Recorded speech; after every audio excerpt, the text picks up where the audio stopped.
នៅក្នុងទីក្រុងដុំមីញឹកពោពេញដោយអគារខ្ពស់និងរថយន្តដែលជិះជាន់គ្នាមានក្មេងស្រីតូចម្នាក់ឈ្មោះម៉ែដែលចូលចិត្តសុបិនធំជារឿយម៉ែបានចំណាយពេលរសៀលរបស់នាងនៅក្នុងឧទ្យានមើលពុកដែលរសាត់មកហើយស្រមៃមើលថាតើវានឹងទៅជាយ៉ាងណាក្នុងការអណ្តែតនៅក្នុងចំណោមពួកគេ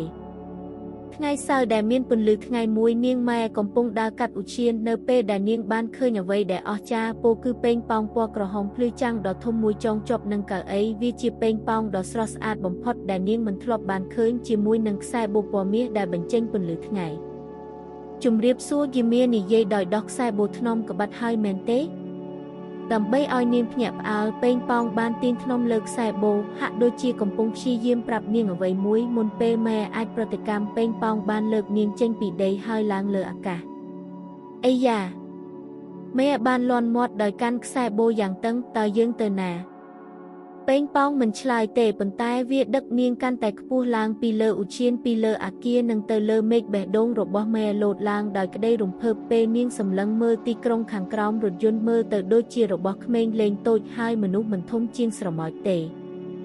នៅពេលដែលពួកគេអណ្តែតលើទីក្រុងប៉េងប៉ោងនោះបាននាំម៉ែទៅកាន់ដំណើរផ្សងព្រេងមិនគួរឲ្យជឿពួកគេបានហើរទៅលើហ្វូងសត្វស្លាបដែលបានបន្លឺឡើងហើយបក់ស្លាប់ដោយស្វាគមន៍ពួកគេបានរសាត់ទៅលើពិធីបុណ្យមួយដែលកង់ Veriswell ដូចកង់ដ៏ធំហើយតន្ត្រីបន្លឺឡើងដូចជាបទភ្លេងពីចម្ងាយ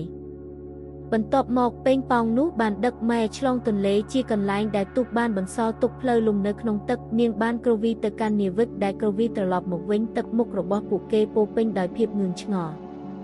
ប៉ុន្តែផ្នែកវេទមន្តបំផុតនៃការធ្វើដំណើរបានកើតឡើងនៅពេលដែលប៉េងប៉ោងអណ្តែតពីលើពុកពិភពលោកខាងក្រោមបានបាត់ទៅវិញហើយម៉ែបានរកឃើញខ្លួនឯងហុំព័ទ្ធដោយសមុទ្រនៃរាងពណ៌សឡូងនាងលូកដៃទៅប៉ះពុកដោយសាច់ខណៈដែលវាចាប់ម្រាមដៃនាង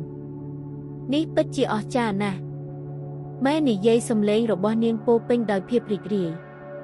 ប៉េងប៉ោងហាក់ដូចជាសើចចំអកឆ្លើយតបហាក់ដូចជារីករាយក្នុងការចែករំលែកការផ្សងព្រេងនេះជាមួយនាងបន្ទាប់ពីមានអារម្មណ៍ដូចជាច្រើនម៉ោងប៉េងប៉ោងក៏ចាប់ផ្ដើមចុះមកវាបាននាំម៉ែត្រឡប់ទៅឧទ្យានវិញដោយដាក់នាងថ្នមនៅលើកៅអីដែលនាងបានរកឃើញវាអរគុណយីមានិយាយដោយអបប៉េងប៉ោងគឺនោះជាការផ្សងព្រេងដ៏ល្អបំផុតមិនធ្លាប់មានប៉េងប៉ោងបានបក់ឡើងលើអាកាសខ្សែបូពណ៌មាសរបស់វាកំពុងរះបន្ទាប់មកដោយសំឡេងទន់វាអណ្តែតឡើងលើមេឃបាត់ខ្លួនក្នុងចំណោមពុកម៉ែបានមើលវាទៅបេះដូងរបស់នាងពោពេញដោយភាពងឿងឆ្ងល់នាងដឹងថានាងនឹងមិនភ្លេចដំណើរវេទមន្តរបស់នាងជាមួយនឹងប៉េងប៉ោងក្រហមដ៏ធំនោះទេ